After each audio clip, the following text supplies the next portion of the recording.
start to utilize any unconscious moment, good, bad, or ugly.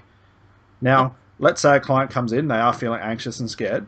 We're going to start to draw their attention to it, which we'll do in a moment. The reason this is important is because we know something about trance.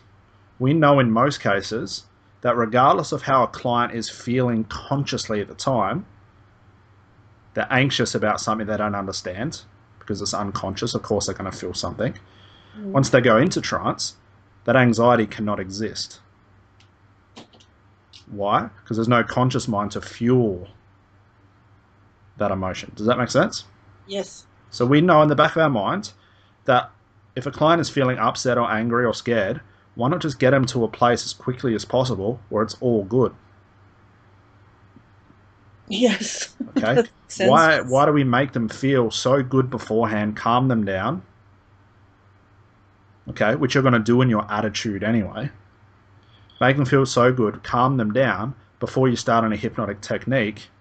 And bring them upset again, yes. Yeah, take them through the whole process again. Yes. Why not just and realize all the techniques that you're using are creating unconscious moments. If they're anxious, they've done it for you.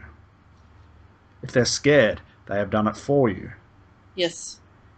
So let's look at what we're going to do with this. Today I just want to look at how do we draw attention to it.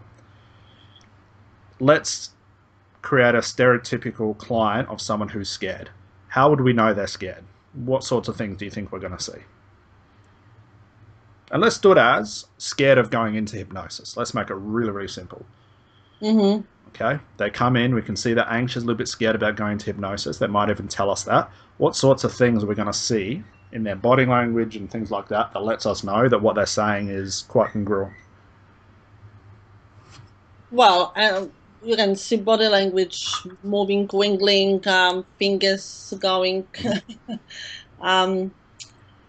So we're going to see some inactive movement. We're going to see some very active movement. They're going to be fidgety. Yep. You might even hear it in their voice. Their voice could break.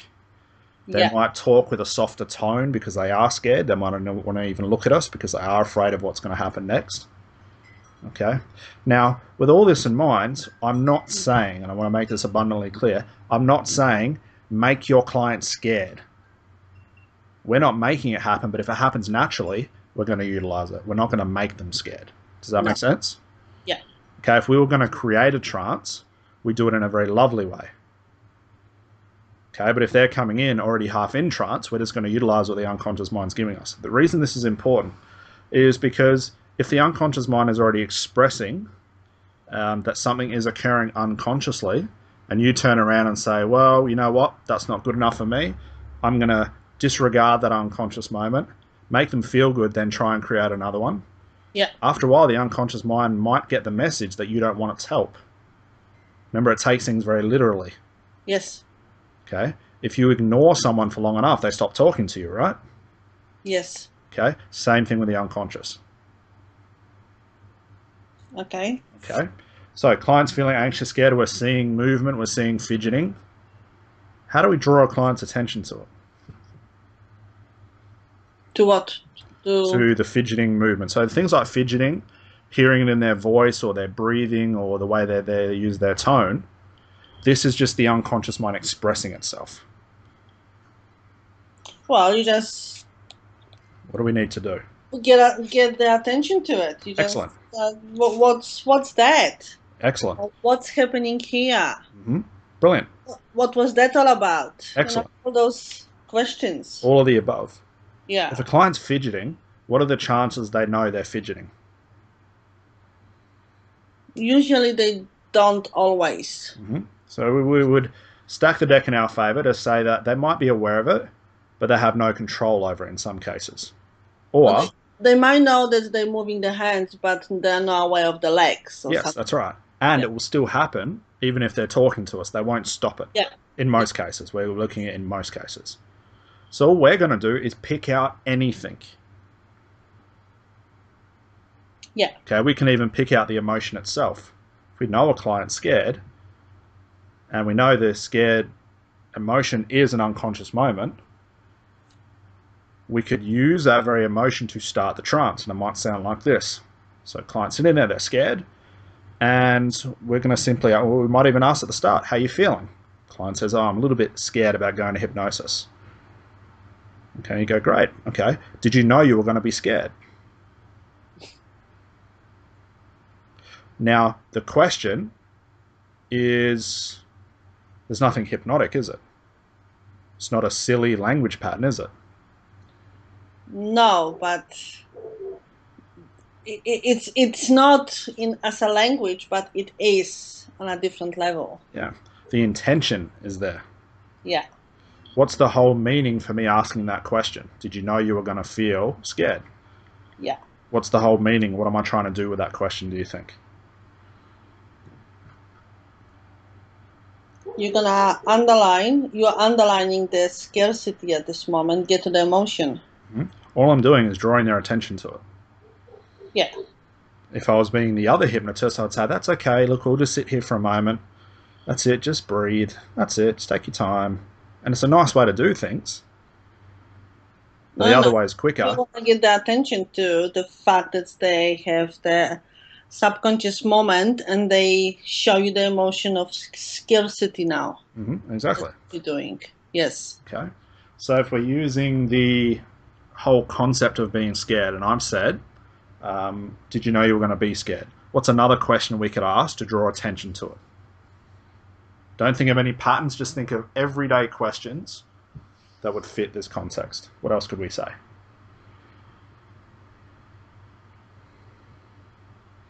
Being scared is just an emotion. Mm-hmm. Just a simple statement. Mm-hmm. Now, what could that violate?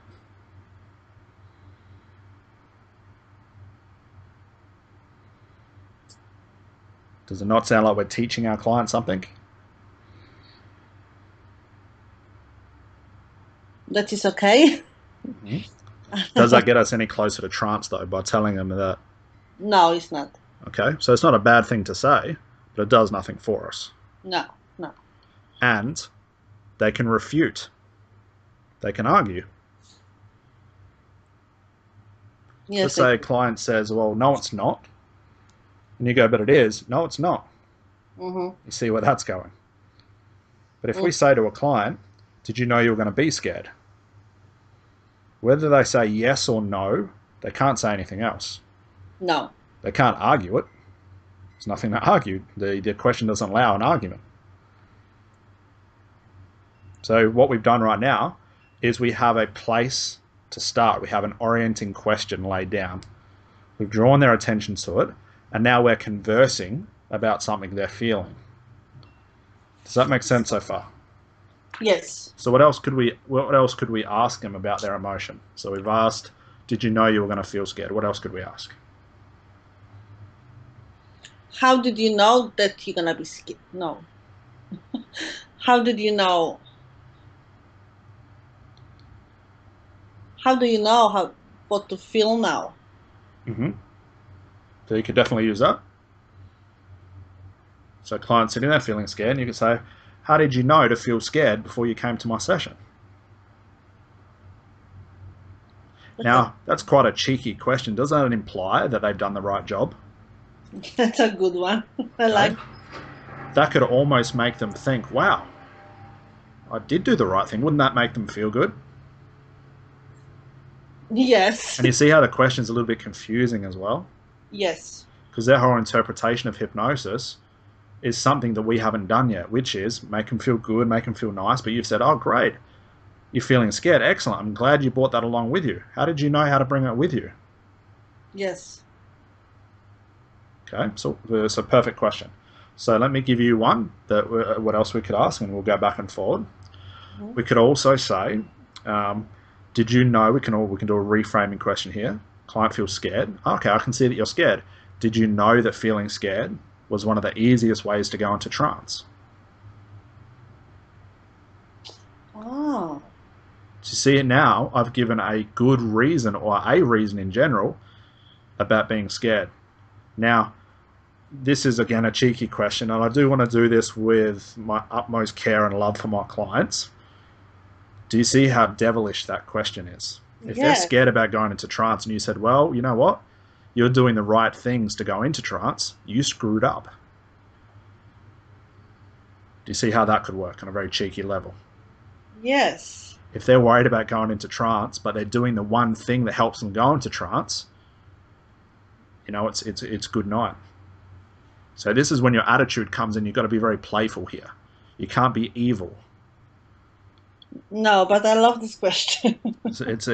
You can have a lot of fun with a question like that and say, well, did you know that being scared was actually the best way to go into trance? Now, if a client says, no, I didn't. Oh my God, am I going to go into trance now? Unfortunately, yes. But there's something interesting that happens when you go into trance. Trance feels spectacular. It feels incredible. And now you start almost being a cheer squad for trance because you know it does feel all those things. So now they get excited about going into trance. And as they get excited, you could be saying things like, so I guess the more scared you are about going into trance, the quicker you'll go in. It becomes a double bind. They're screwed. Yes. In a loving and caring way, of course. Okay, so with that in mind, what else could we ask? And again, all we're doing right now is drawing attention. The question is mute.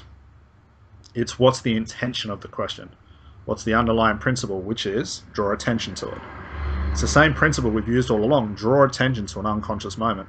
Did we not do that with the process instructions? We saw an unconscious moment, we said that's it all the way. It's the same thing here. So what else could we ask that would draw attention to this scared feeling or emotion?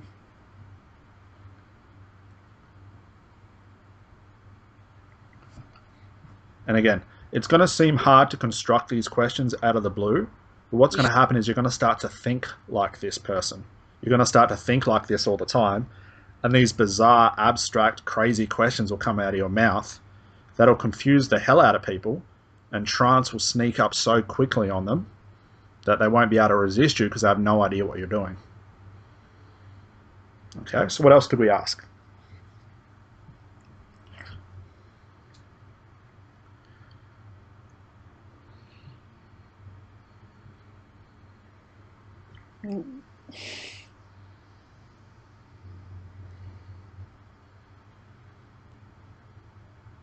Don't want to really repeat your questions, but would you only concentrate at this moment about being scared, or would you actually get the attention somewhere else? No, I want to utilize what they're giving me, just for now. Or just the scarcity? Just feeling anxious or scared. Yeah. Okay, I want to utilize it all. Why should we do all the work, all right? No. Okay, I just want to use what the unconscious mind's giving us. I'm at an unconscious level. We're doing something very, very important with the unconscious mind right now. The relationship we're creating is very important. We're essentially saying to the unconscious mind, hey, thanks for bringing that along. Thank you for your help. I'll use that and keep giving me more. Why would the unconscious mind make it easy for us if we're not going to use what it gives us? Would you keep buying your friend lunch if they never paid for lunch? No. As time went by, you'd stop doing it, wouldn't you? If I never get lunch from them, yeah, I would stop. Yeah. Yep. So why would the unconscious mind be any different? Why would it keep helping us and making trance easy for us, which we know it is and can be, if all we say is, nope, that's not good enough, I'm not using that unconscious moment, I'm not using that one, not using that one. I want to dictate this session because I know I'm the master hypnotist. I know it all. No. But now the unconscious mind is going, hey, I'll make this easy for you. Have this. Let's work together. Okay. So what else could we ask to draw attention to someone being scared?